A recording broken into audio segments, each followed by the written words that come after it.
comenzamos. Muy buenos días a todas y a todos. Yo soy Misael del Río del equipo de Fundación de Acero y tengo el honor de presentar esta primera de, esperemos, muchas sesiones informativas que regresan después de un año de ausencia. Regresan las sesiones informativas para fortalecer las capacidades de las organizaciones de la sociedad civil. En todo este año, como ya lo hemos anunciado por todos los canales habidos y por haber, Fundación de Acero ha pasado por una serie de cambios muy importantes y siempre son cambios en el que se busca seguir fortaleciendo relaciones con las organizaciones de la sociedad civil y buscando distintas maneras de apoyar, aunque de pronto estos cambios cambian la manera en que vamos colaborando y pasamos de esquemas tradicionales a esquemas más sofisticados. Este año no fue la excepción y uno de los cambios que consideramos que ya no podemos dejar fuera es la realización de estas sesiones informativas. Y por supuesto, para comenzar, trajimos a los expertos que es a la gente de Coeo y también aprovechamos esta sesión para que antes de ceder la palabra a Coeo podamos conocer, que ya la conocimos en la convocatoria, a este diamante que hemos encontrado por acá y ya está en el equipo de Fundación de Acero, que es la licenciada Nidia Cantú, nuestra flamante administradora acá en la fundación y con quienes ustedes, si seguramente han recibido un donativo de la fundación en este año, ya han tenido contacto. Entonces, para no extenderme más, porque yo puedo estar aquí, hable y hable, aquí voy a estar presente, pero la ponencia que va a estar a cargo de Coeo la van a llevar ellos y nada más cedo el micrófono a Nidi para poderla escuchar, que se presente nuevamente con ustedes y ahora sí comenzar la ponencia. Nidi, todo tuyo el micrófono y buenos días. Muchas gracias, Misa, por esa flamante entrada. Muchas gracias a todos y a todas por estar aquí el día de hoy. Como bien lo comenta Misa, pues es el arranque y confiemos en que sea de muchas sesiones venideras y sobre todo con esta calidad de ponentes que tenemos el día de hoy.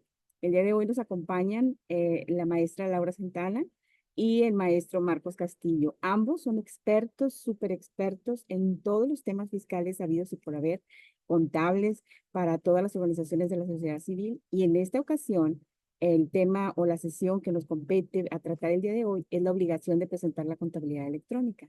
Entonces, para mí es un honor presentarlos a los dos y que les doy todo el espacio para que cada uno de ellos presenten todo lo que puedan decir sobre ellos en un momento dado y hacer esta obra que iniciamos en estos momentos súper productiva para todas y todos y preguntas con toda confianza, las que podamos resolver en el tiempo adelante y las que no, pues nos las llevamos y con gusto se las responderemos después. Adelante, maestra Laura. Muchas gracias, Nidy. Bueno, presentarme, yo soy la maestra Laura Santana, soy abogada de Coeo Consultores. Coeo Consultores somos un despacho legal especializado en todo lo que tiene que ver con temas legales, fiscales, corporativos para organizaciones de la sociedad civil, en especial donatarias autorizadas.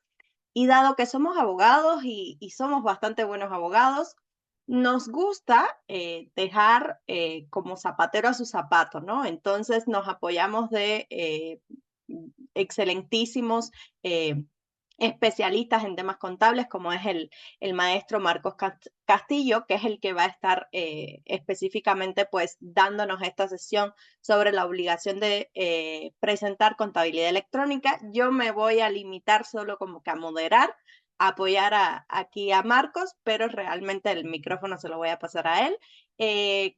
Igual tienen nuestros contactos al final y pues estamos aquí a la orden para lo que necesiten. Solamente quería darles el antecedente antes de que Marcos se presente, que básicamente el tema de la obligación de presentar contabilidad electrónica, pues es una obligación que tenemos hace muchísimo tiempo.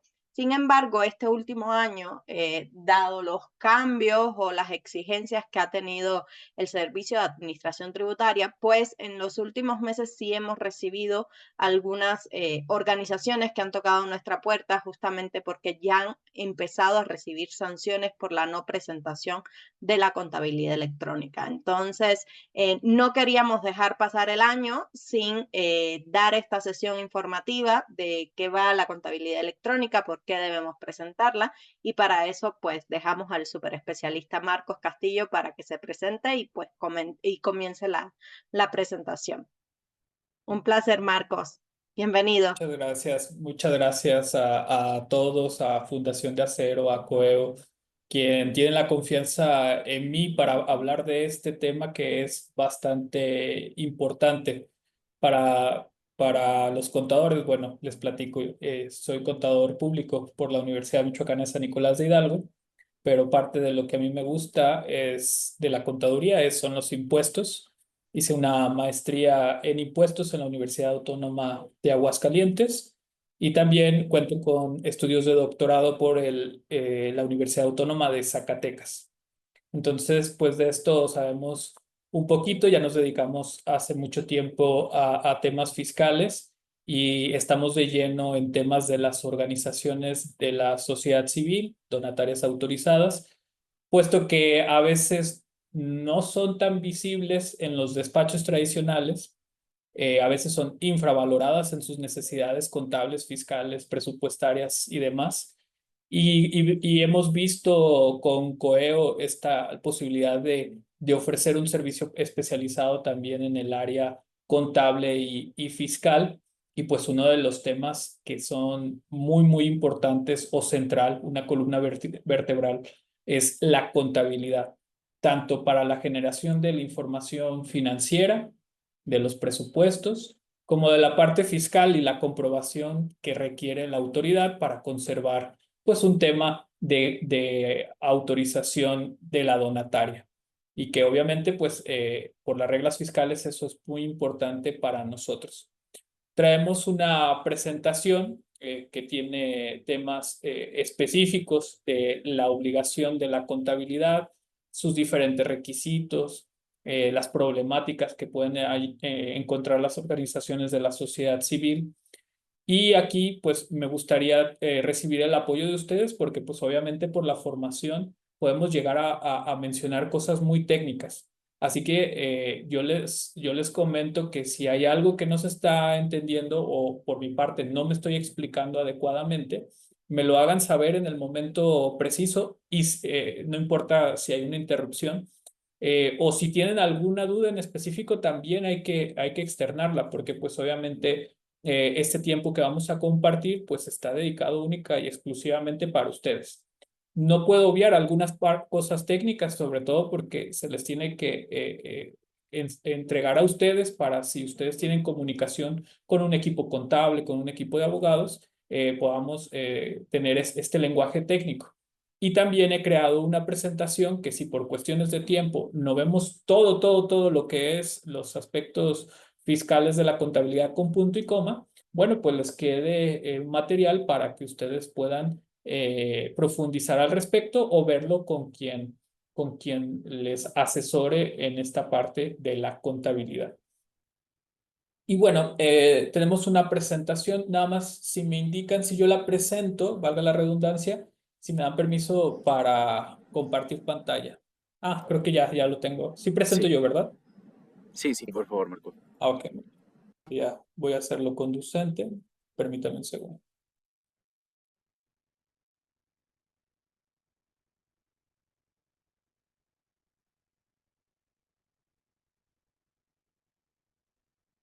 Y ya se debe de apreciar, ¿no? ¿Verdad? Está Sí, Sí, ¿ven? ya En se modo ve. presentación, ¿verdad? sí. Aparece justo obligaciones fiscales sobre la contabilidad. Ah, ok.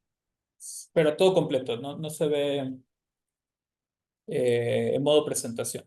Sí está completo, ¿verdad? Sí, sí se Mm, ve todo, sí, muy, muy bien. Muchísimas gracias. Bien, bueno, la obligación como tal de llevar la contabilidad no tendría que ser de origen en un índole fiscal.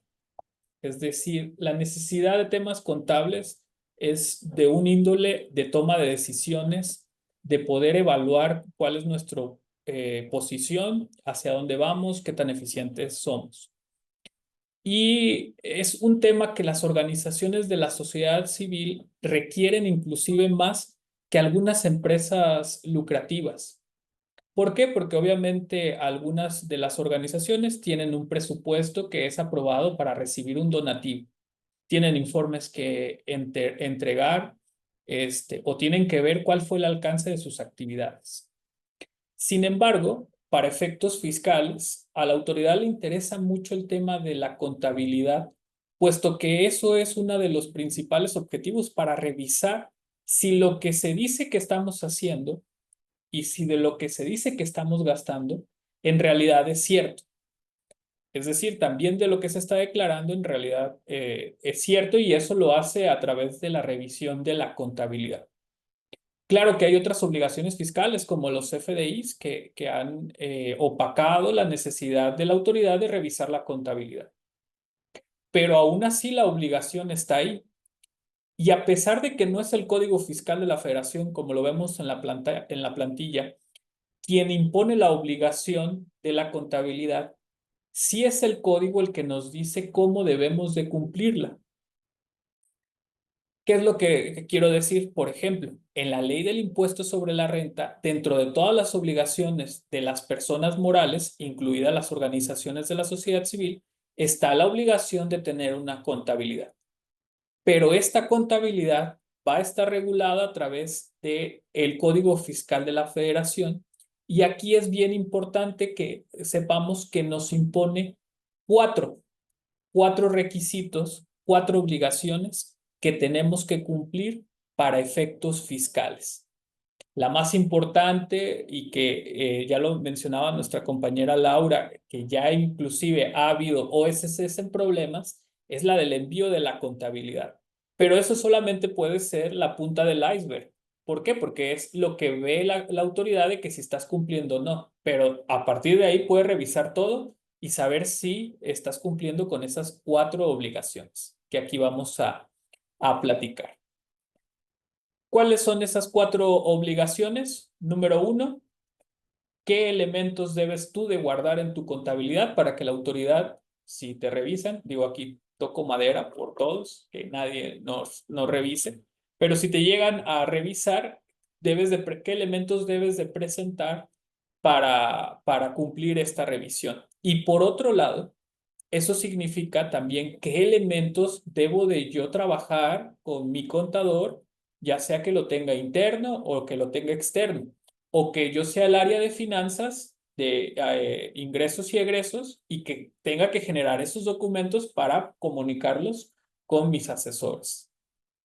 Otra de las obligaciones, que sería la número 2, es que la contabilidad no puede ser simplificada de inicio.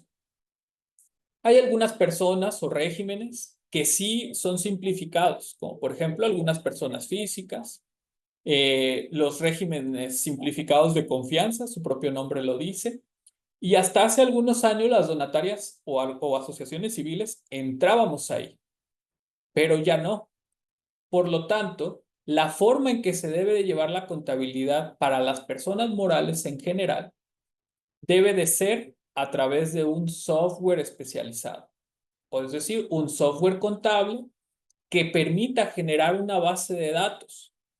Y esto es así porque cuando la autoridad va a requerir revisar la contabilidad, no me refiero al envío, sino que tuviéramos una cuestión in situ de que nos revisen, pues la autoridad se va a querer llevar el respaldo, le decimos los contadores, que es un archivo que genera ese software y que tú la llevas a otra computadora con ese mismo software y se pone toda la información contable.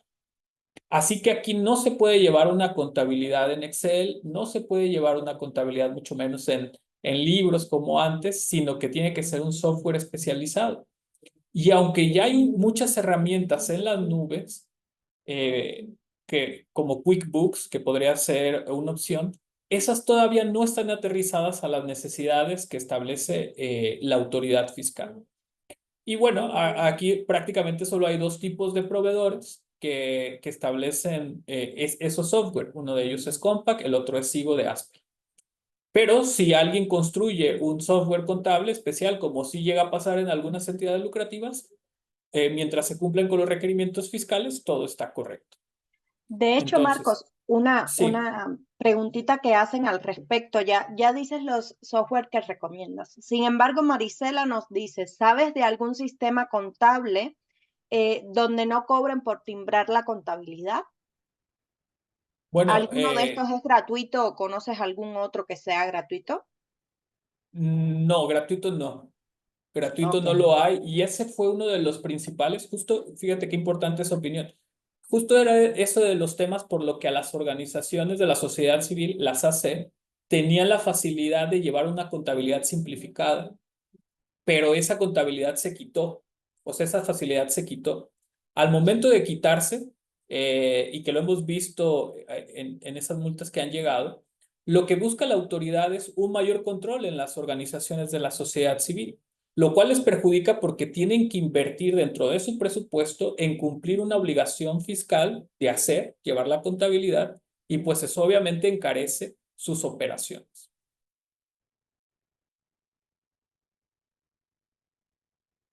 Recapitulando entonces, ¿qué debo de tener de contabilidad? Es una obligación. ¿Cómo debe ser mi contabilidad? En software especializado. Número 3, la tercera obligación es cómo se deben de hacer los registros contables. Eso a lo mejor es muy técnico de nosotros, pero lo que nos va a explicar esta obligación es que vamos a tener que hacer el registro con toda la información posible para que la autoridad no le batalle en conocer las operaciones. Así que no podemos poner cargo, voy a ser muy técnico, cargo a gastos varios. ¿Cuáles gastos? No, pues varios, los que sean. Nosotros le decimos el bote de basura con abono a bancos.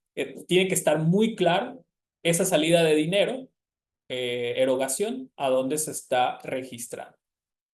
Y por otra parte, y esta es la punta del iceberg, lo decía, es enviar la contabilidad al Servicio de Administración Tributaria y que ahí es donde vamos a centrar parte de nuestro análisis, cómo se va a enviar.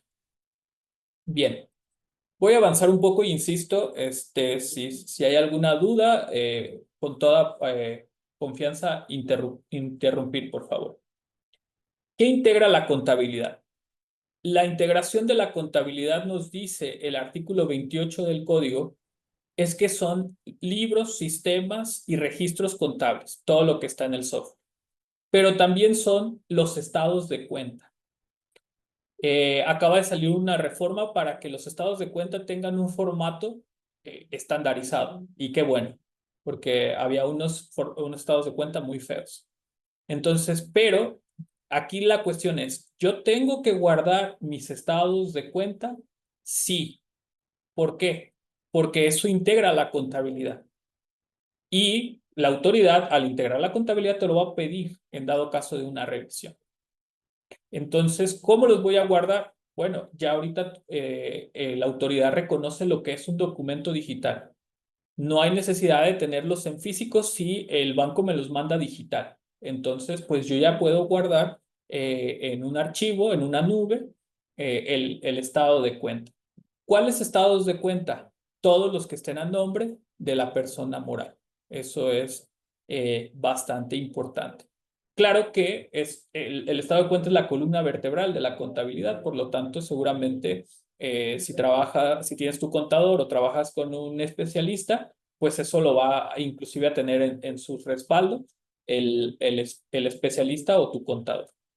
Sobre el Eh, tema, perdóname, sí, Marcos, quería comentar que hay obligaciones, digamos, subyacentes, como es incluso el tema de todas las obligaciones que provienen de la Ley de Prevención del Lavado de Dinero, donde ya hemos tenido casos de visitas de verificación y uno de los requisitos que piden justamente son los estados de cuenta de los últimos 5 años. Entonces, esto que les está comentando Marcos es extremadamente importante porque ya no estamos hablando solo de materias digamos, contables o fiscales, también hasta materias administrativas, también ya empiezan como que a tocarnos la puerta de qué debemos tener y el estado de cuenta es uno de ellos. Sí, Marcos, te cedo la palabra nuevamente. gracias, Lau.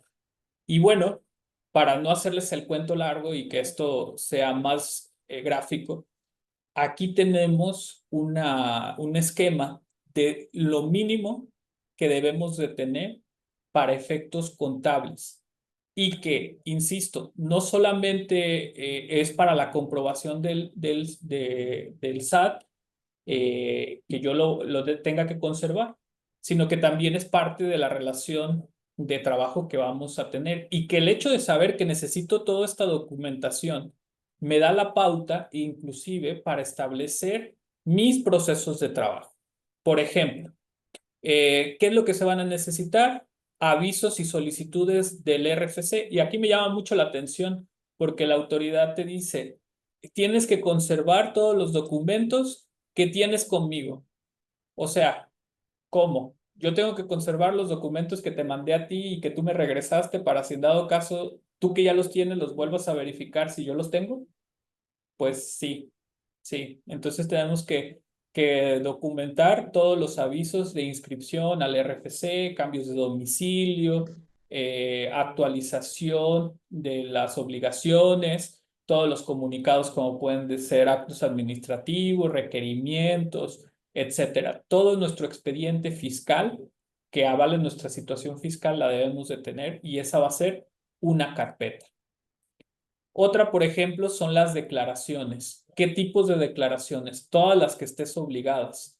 Anuales, informativas, mensuales de retenciones, las declaraciones inclusive que tienen que ver, por ejemplo, con el tema de la Clooney, las de prevención de lavado de dinero también. Entonces vas a tener una serie de carpetas que van a decir en el expediente fiscal, obligaciones fiscales, obligaciones en materia de prevención de lavado de dinero, obligaciones en materia de seguridad social si tengo colaboradores, etcétera. Eso lo debo de conservar.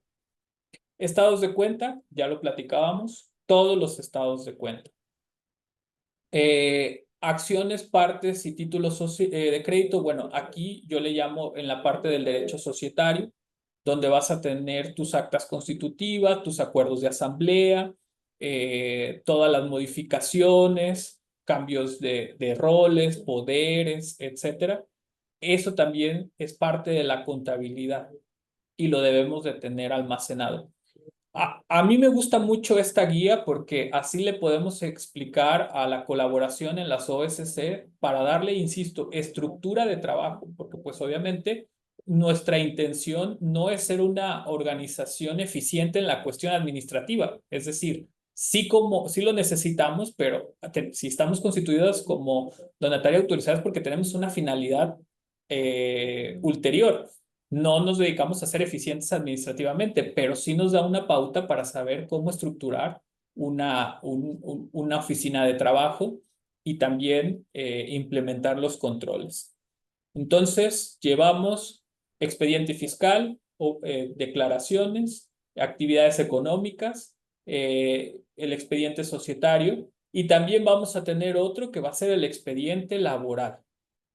Ahí que vamos a tener los contratos, ya sea que trabajen con nosotros como subordinados, es decir, que están dados de alta en el seguro social, tenemos que tener todo el expediente, o también inclusive si son independientes, con una opción de asimilados a salarios. Entonces, todos esos contratos los vamos a tener que tener y, por supuesto, eso deriva todos los demás obligaciones que van a ser en cuestión de seguridad social, del Infonavit y si así lo tiene nuestra entidad federativa donde estamos residiendo, pues también los impuestos estatales. Y después aquí le pone otra documentación y otras declaraciones, que esto siempre es un recurso de la autoridad para decirnos, pues a lo que se me olvidó, también eso que se me olvidó decirte, también eso lo necesito. Y pues, ¿cómo ven ustedes? Es bastante trabajo. ¿Lo tienen todo? ¿Faltó alguno? Fíjate que sobre el tema nos preguntan que, bueno, nos comentan que empezaron este año, una organización nos dice, si empecé este año y no he tenido movimientos, ¿también debo enviar la contabilidad electrónica? Sí, sí.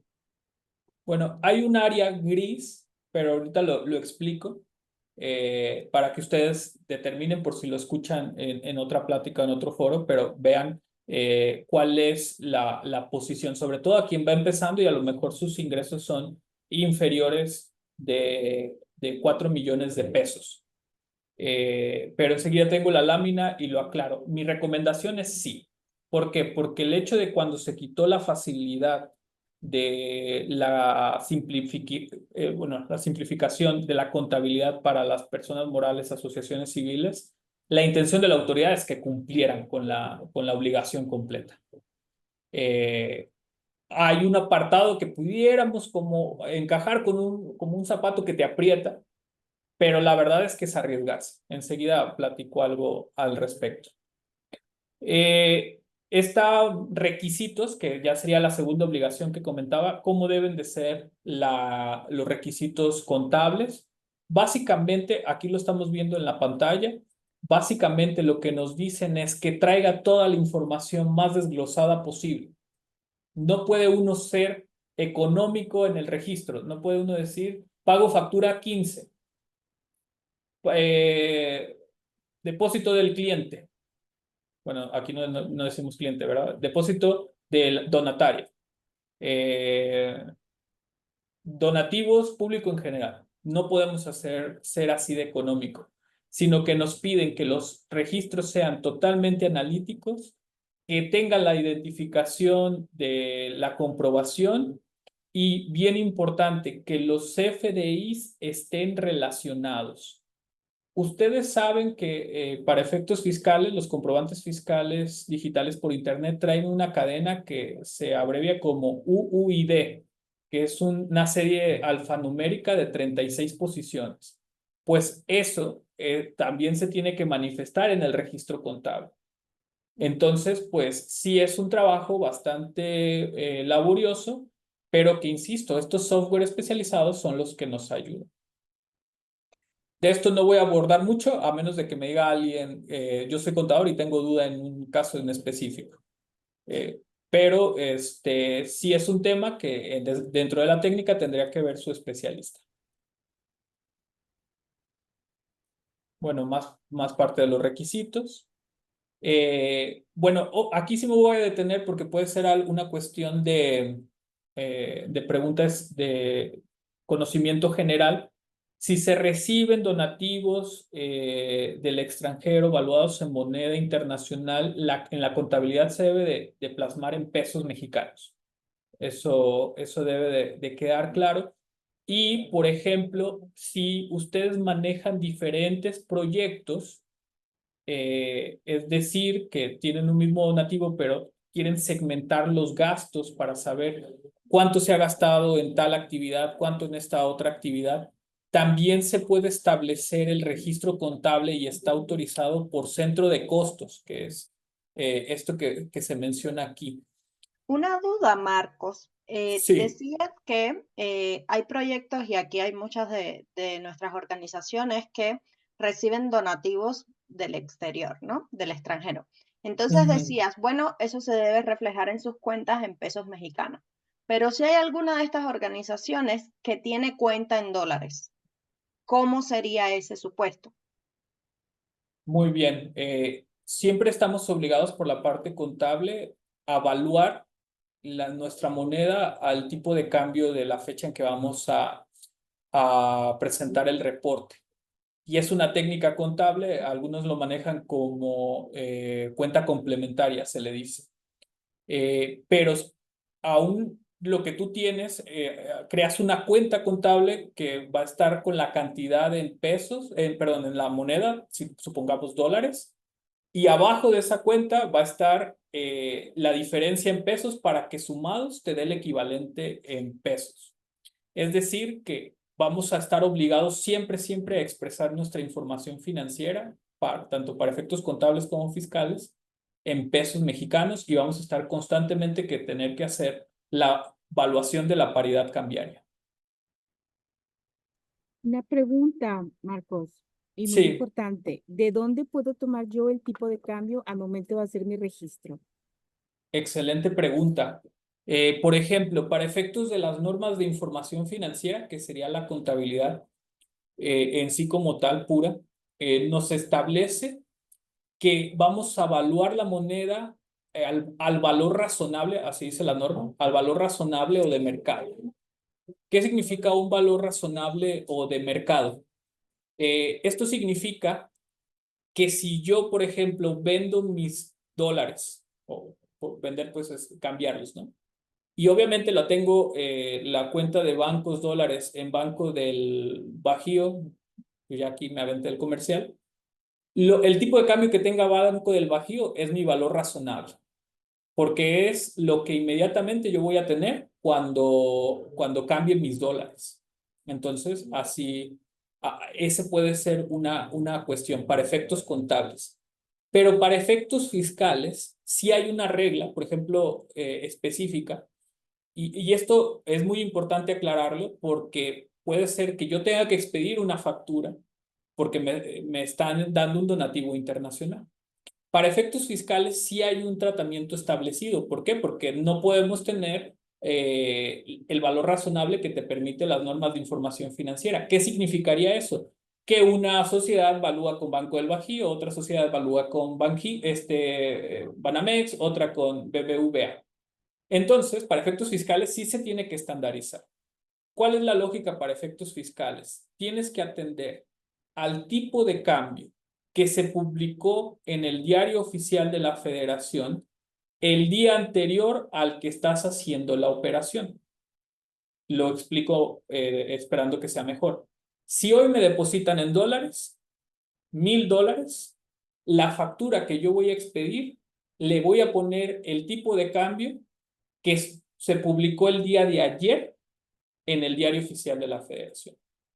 Ahora, yo he consultado este tema con varios especialistas y para efectos de las NIF, si tú empatas el valor razonable con el procedimiento fiscal, no hay ningún problema. ¿Por qué? Porque así estarías tú valuando con una paridad que en ese momento para ti es el valor razonable. Así que para efectos contables, si alguien tiene esa duda y es especialista, yo sugiero empatar tanto la evaluación fiscal como la evaluación de valor razonable.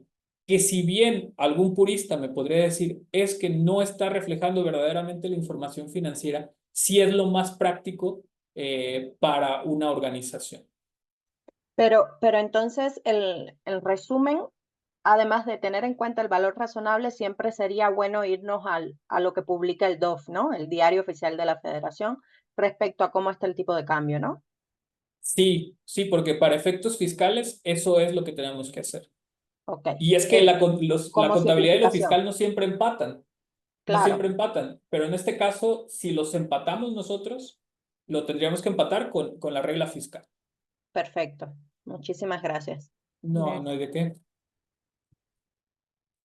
Bien, aquí también el registro contable debe identificar cuál es el tipo de pago que se está recibiendo, eso ya viene desde la factura, y también en este caso nos debe permitir controlar los donativos. ¿Cómo vamos a controlar en cuentas los donativos? Bueno, que se tenga identificado cuál donativo ya está exhibido, es decir, y donativos recibidos efectivamente, cuál donativo todavía probablemente no se ha recibido, digo, porque a lo mejor ya hay un compromiso o ya hay un acuerdo de donativo y eso me da a mí la certeza de crear un derecho de que si voy a recibir el donativo lo debo de reflejar en libros, pero todavía no se ha pagado. Entonces, esto lo que quiere decir es que tú puedas identificar todas las características de donativos que tienes en especie, en bienes. Los donativos en servicios no se deben de registrar, no contablemente, pero obviamente si tienes una factura fiscal y eso sí lo vas a declarar, etcétera. Entonces, debemos de ser muy puntual en los donativos.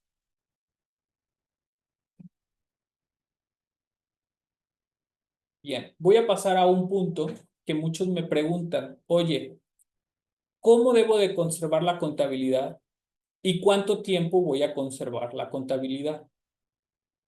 La contabilidad se conserva por 5 años y posterior a eso ya yo puedo deshacerme de toda esa información, pero no de toda en general. Hay algunos documentos que nunca voy a poder destruir, como por ejemplo los expedientes societarios, los expedientes laborales, los expedientes fiscales.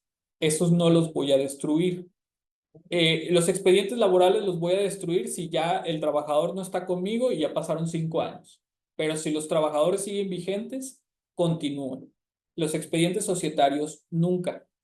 ¿Cómo la voy a conservar? La voy a conservar de acuerdo a su naturaleza. Lo que sea físico, en físico. Lo que no sea físico, es decir, lo que sea digital, en digital. ¿Por qué lo digo? Hay muchas formas de trabajar, pero por ejemplo, los CFDIs, las facturas, el verdadero CFDI es el formato XML. Ese es un formato digital que solamente se puede tener almacenado digitalmente, ya sea en una nube o ya sea en una computadora física o servidor. Si yo imprimo las facturas de los PDFs, estoy generando información que no es en sí el documento oficial. Entonces, imprimir las facturas deberá de ser para un control administrativo que ustedes se hayan impuesto, pero no como una comprobación fiscal, porque el verdadero comprobante es el XML. Si los estados de cuenta me los dan en digital, los puedo conservar digital. Y si yo los voy a imprimir, que sea por una cuestión administrativa, porque a lo mejor a mí se me facilita palomear, etcétera. No sé, algo que tenga que hacer con eso y me sirva físico. Ahorita, a la autoridad al momento de aceptar que existen documentos digitales, nos da la posibilidad de almacenarlos digitalmente. Claro que debemos de tener cuidado en que no les vaya a pasar nada. ¿Dónde debe estar la contabilidad? Estrictamente en el domicilio fiscal de la persona moral. Pero muchos prestadores de servicio, pues obviamente tenemos nosotros en poder mucha información de nuestros contribuyentes. Así entonces, ya sea que lo compartamos en una nube o que periódicamente estemos entregando esa información para que a medida de lo posible se tenga en el domicilio fiscal. Si llega la autoridad y te pide la información y tú la tienes como un prestador de servicio, no pasa nada. La autoridad sabe más o menos de esto y te va a pedir que lo hagas al día siguiente para que tenga la posibilidad de traspasar la información que pueda tener tu prestador de servicio aquí, bueno, en el domicilio fiscal. Esto es Sobre esto que... Ah, perdón, sí. Sí, adelante, adelante. No, sobre este tema que hablabas de los FDI, yéndonos un poquito del tema, pero es una de las dudas recurrentes que vemos que le pasa al sector, es que suelen emitir con PPD los recibos de donativo, como en pago en parcialidades y no en una sola exhibición. Entonces, ¿tú podrías explicar, grosso modo, por qué esto se considera una irregularidad? Sí, por supuesto. ¿Y Para cómo es el deber ser? para efectos contables, o sea, por contables me refiero a lo que nos dicen nuestras normas de información financiera. Sí se puede tener un donativo que todavía no se haya exhibido, pero para efectos fiscales no debe de ser. Para efectos fiscales, la cuestión de que hay un donativo es porque está entregado ese donativo. Entonces, de origen, hay una cuestión en que todo donativo debe de ser, pues, como así decirlo, pago en una sola exhibición. Tanto si es en efectivo, bueno, me refiero a en numerario, o si es en especie, debe de emitirse como pues. Está mal si se emite pago en parcialidades o diferido, aunque entendemos que los que nos donan a veces tienen ya una estructura de trabajo que su departamento de finanzas establece que de cajón todas las facturas sean PPD y después debe de emitirse el complemento de pago. En estricto sentido eso no debería de ser así. Pero, como dicen, el que paga manda y a veces nos vemos obligados a emitir facturas como PPD, pero no está bien. Inclusive el riesgo no es para nosotros que recibimos el donativo, porque al final de cuentas la autoridad, tú lo emitas en PPD o lo emitas en PUE, ellos van a entender que estás recibiendo el donativo aunque no lo hayas recibido por el simple hecho de que estás obligado a emitirlo en PUE y va a entender que fue un error que lo hiciste en PPD. Digo, tampoco es que sea la catástrofe. Para el que estás poniendo en riesgo es la deducibilidad de quien te emite el donativo, porque estrictamente no estás cumpliendo con los requisitos de los FDIs que te establece el artículo 29 y 29A del código y que tiene la relación de los requisitos del artículo 27 de la ley del impuesto sobre la renta. Así que quien se arriesga a la deducibilidad es el propio donante. Claro que es nuestro trabajo cuidar a nuestros donantes y por eso les tenemos que decir que para efectos fiscales no se debe de poner PPD, pero si se quieren arriesgar, pues los que están arriesgando son ellos. Incluso ahí, Marcos, complementar un poquito, que decías para efectos fiscales y coincido totalmente. Sin embargo, también lo vemos nosotros en temas de prevención de lavado de dinero, cómo esta, digamos que esta irregularidad que a veces solemos plantear en los CFDI, pues también puede tener un impacto en materia de ley antilavado, porque como se considera que el pago es único, es decir, tú tienes que emitir el comprobante fiscal una vez que recibiste ese recurso, pues entonces si lo emites en PPD, pues no va a haber esa congruencia fiscal, porque la autoridad lo que quiere es que tú le emitas el aviso en esta materia de prevención de lavado de dinero una vez que recibiste el donativo. Pero si tú dejas la puerta abierta como que vas a recibir posteriormente, pues no hay esa congruencia que tiene que haber entre el estado de cuenta, el comprobante fiscal correspondiente y además el aviso que presentes en prevención de lavado de dinero. Entonces, era una de las cuestiones que también queríamos complementar. Y una última dudita que también antes de ir cerrando, que te quería platicar, que es una de las cuestiones que también más nos comentan. Esto de que a veces cometemos errores a la hora de emitir los comprobantes fiscales correspondientes y se suele cancelar. ¿Qué impacto podría tener para las organizaciones esto de emito por ejemplo, un recibo de donativo en mayo y de pronto lo quiero estar cancelando ahora en octubre porque me di cuenta que en aquel momento lo hice mal? ¿Qué consecuencias y cómo sería el deber ser para que esto no ocurra? Sí, bueno, a la autoridad no le gusta que se cancelen los CFDIs porque mucha de su fiscalización está a través del CFDI. Cancelarlo, pues es obviamente que la base de datos se tiene que actualizar. De hecho, nos pasa, y seguramente les pasa a ustedes en sus controles administrativos, que tú ya vas viendo cuáles son tus CFDIs y el hecho de cancelar uno, tienes que regresarte a decir que ese CFDI está cancelado y tienes que inclusive modificar los registros contables. Eh, no hay problema en cancelar los CFDIs de origen, ¿no? O sea, porque alguien se puede equivocar. Pero la cancelación sí tiene reglas en específico. Por ejemplo, si es una cuestión de un error, entonces debe haber una asociación del CFDI para decir, este que estoy emitiendo nuevo está relacionado con aquel que se canceló. Y así entonces la autoridad puede hacer ese match. La realidad es que la autoridad todavía no ha perfeccionado ese sistema y ha quedado como una tipo de letra muerta, pero que de todos modos nosotros debemos de cumplir. ¿Dónde sí se ve complicado el asunto de la cancelación de los FDIs? Cuando hay un cambio de ejercicio. ¿Por qué? Porque si hay el corte, obviamente, del periodo fiscal y eso nos puede llegar a generar un problema. Entonces, de entrada, hay que ser muy cuidadosos en la generación de los FDIs porque la cancelación nos puede traer problemas en nosotros y en una fiscalización. Muchas gracias. No, al contrario, pasando al tema de cómo debe ser la contabilidad, aquí sí nos dice la autoridad que debe de ser en un software especializado y que el catálogo de cuentas lo voy a generar en XML. El XML es un formato de texto liviano que puedes tener mucha información en poco peso de kilobytes, megabytes, etcétera.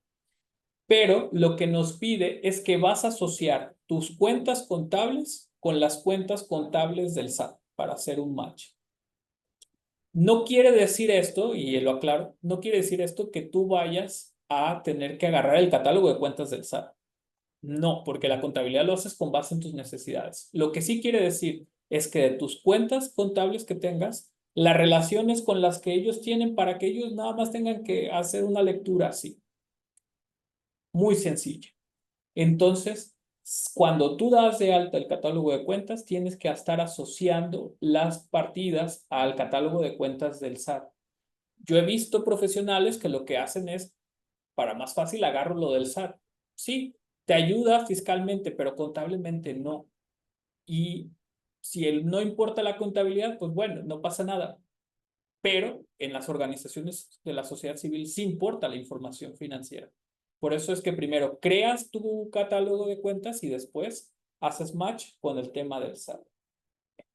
Tienes que generar balanzas de comprobación. Balanzas de comprobación no es un estado financiero, no confundir con el balance el balance general o estado de posición financiera, sino que es un listado de todas las cuentas con un saldo inicial, movimientos deudores, movimientos acreedores y movimientos y saldos finales. ¿Por qué? Porque eso es más fácil de comprobar.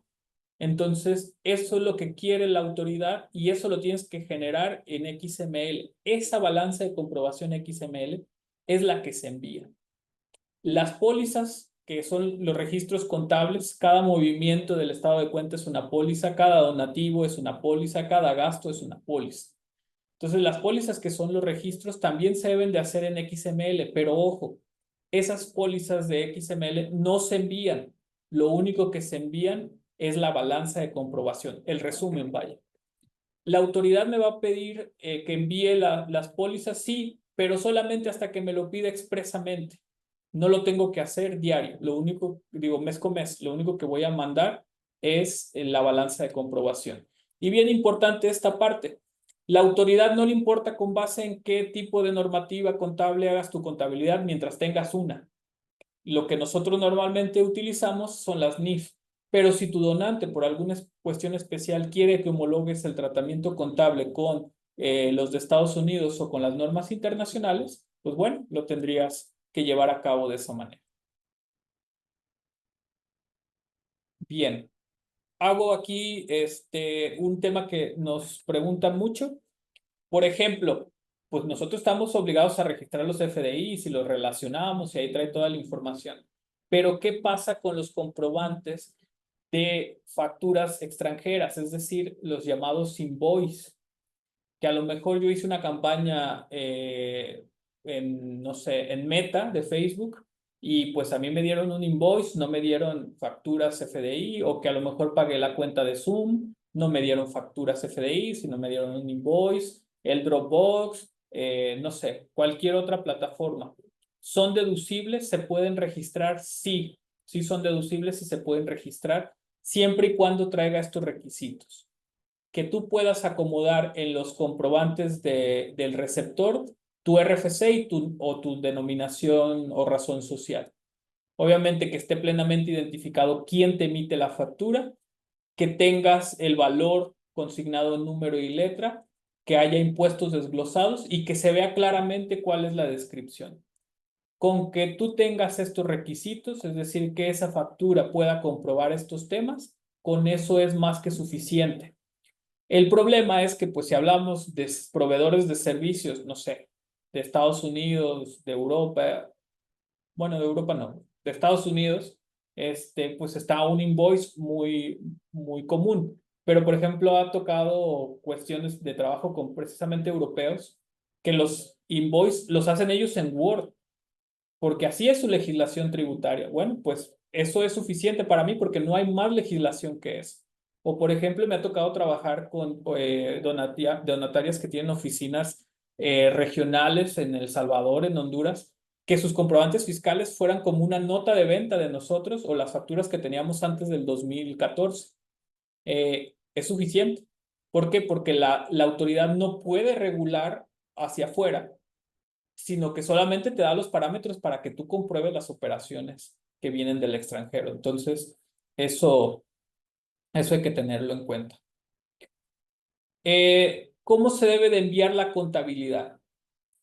La contabilidad se debe de enviar, decíamos nosotros, a través del buzón tributario del SAT. El buzón tributario, yo creo que ya todos están familiarizados, es el medio de comunicación entre el contribuyente y la autoridad. Y ahí voy a subir mi balanza de comprobación en formato XML. Esa balanza significa que yo ya hice todos los registros contables y es el resumen de mis movimientos, con todo el catálogo de cuentas que el SAT me ha pedido. Esa es la que voy a enviar mes con mes. Solamente la balanza de comprobación. No tengo que mandar pólizas auxiliares. Ahora, ¿cuándo la voy a enviar? A nosotros nos aplica esta, personas morales. La voy a enviar a más tardar en los primeros 3 días del segundo mes posterior al que corresponde. O sea, que por ejemplo, ahorita estamos procesando la contabilidad, es octubre, la contabilidad es septiembre. ¿Cuándo voy a entregar la contabilidad de septiembre? A más tardar el 3 de noviembre. Y ojo, son días, cuando la autoridad habla siempre de días, se deben de entender días hábiles. No cuenta sábados y domingos ni los días que se consideran festivos. Por lo tanto, septiembre en los primeros días de noviembre, octubre en los primeros días de diciembre, noviembre en los primeros días de enero y así sucesivamente. ¿Qué pasa si no le he enviado? Estoy incumpliendo. Ahora, acuérdense que nuestra autoridad fiscal tiene el concepto de cumplimiento extemporáneo, espontáneo, que eso significa que te libra de multas. O sea, ¿cómo? Si yo no he cumplido ahora con mi contabilidad, no la he enviado y hasta el momento la autoridad no me ha requerido que la envíe, si yo la envío, no me multa. Pero si la autoridad se dio cuenta que no la he enviado y me requiere, me manda un acto administrativo, me multa. Entonces, si alguien no la ha enviado, es momento perfecto para enviarlo porque la multa varía un poco por la actualización de cada año, pero la multa es de alrededor de 6,000, 7,000 pesos por mes. Un año tiene 12 meses, sí. Y acuérdense que a nosotros la autoridad nos puede pedir 5 años hacia atrás. Entonces multipliquen 12 por 5 por 6 en promedio. Y ahí está más o menos la multa si no has cumplido.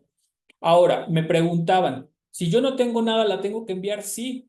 ¿Por qué? Porque así sea cero el resultado de lo que vas a enviar, así la envías sin operaciones, ya pasó el mes que se supone que tuviste operaciones. Es decir, si tu operación es nada, ese nada tienes que enviar, porque solo así la autoridad se va a dar cuenta que tu operación es nada.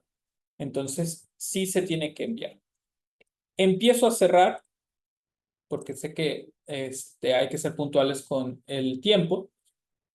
Y aquí voy a platicar el tema de las facilidades que tienen algunas personas. Por ejemplo, esta es la regla resolución miscelánea 2.8.1.17, que hay una regla para las personas físicas que tienen ingresos inferiores a 4 millones de pesos, no presenten contabilidad como tal, no hagan el envío y no la lleven en medios electrónicos con un software especializado. Solo los recicos, personas morales, están relevados de llevar contabilidad. Recicos, personas morales, obviamente las personas físicas. Y hay otra regla que es esta, la regla 2.8.1.4. Dice que los contribuyentes obligados a que puedan llevar la contabilidad son aquellos que tengan ingresos no mayores a 2 millones de pesos, pero no dice qué tipo de contribuyentes. ¿Qué se interpreta esto? Que si soy una donataria autorizada con 2 millones de pesos o menos en el año anterior, me puedo incluir en esta regla. No dice que puedas ser tú, pero tampoco te dice que no puedas ser tú, porque solamente habla de los contribuyentes. Y habrá quien te diga que donde la norma no distingue, no distingues tú, y si no te dice que tú no puedes, pues entonces tú sí puedes, y tienen razón. Pero también hay que ver que esto es una facilidad y que no está clara y que no debe de sustituir a la regla general que es sí cumplir con la contabilidad. Así que si alguien te dice, no, es que tú eres una donataria que no supera los 2 millones de pesos, no debes de enviar la contabilidad. Puede que sí tenga razón, pero al no ser clara la resolución miscelánea, también da la posibilidad a que no tenga razón. ¿Y cuál va a ser la consecuencia? Que si la autoridad interpreta que no tiene razón y que sí la debes de enviar, te va a caer la multa y que el procedimiento para desvirtuar la multa con base en este argumento va a ser un pleito, o sea, un recurso de inconformidad, de revocación. Y yo creo que si ya estamos haciendo un trabajo y que es mucho esfuerzo, pues vale la pena no arriesgar. Por eso el tema de que la contabilidad sí se deben de cumplir los requisitos. Porque acuérdense también que si no cumplo con los requisitos de llevar contabilidad, los gastos que efectúe en estricto sentido no son deducibles. Y para una donataria autorizada, el hecho de que tengas un gasto que no es deducible significa pagar impuesto por dicho gasto. Así que yo se lo recomiendo bastante, no, no confiarnos. Lo ideal es mejor cumplir con estas obligaciones. Mil gracias, Marcos, y sobre todo por ajustarte a tiempo. Entonces, les pasamos la palabra a Nidia y a Misa. Y igualmente, si puedes poner tu correo, Marco, en el chat, y yo voy a poner también los de Coeo, para que cualquier cosa, pues estamos a la orden. Muchísimas Claro gracias. que sí. Muchas gracias a los dos. Es de suma importancia que les aclaremos a todos nuestros acompañantes el día de hoy que nosotros contamos con el respaldo de Coeo y estamos súper, súper satisfechos con toda la atención, el servicio y todos los colaboradores que forman parte de Coeo también nos apoyan. Entonces, sí es bien importante siempre tener en nuestro respaldo, en nuestro lado, una firma con tal calidad. Bueno, por ahí mi compañero Misael mandó en el chat lo que fue la encuesta, para lo cual les vamos a pedir con mucho, mucho, mucho empeño que nos ayuden a contestarla. Y pues le cedo la palabra a mi compañero Misael. Muchísimas gracias a todos y un gusto saludarlos. Gracias.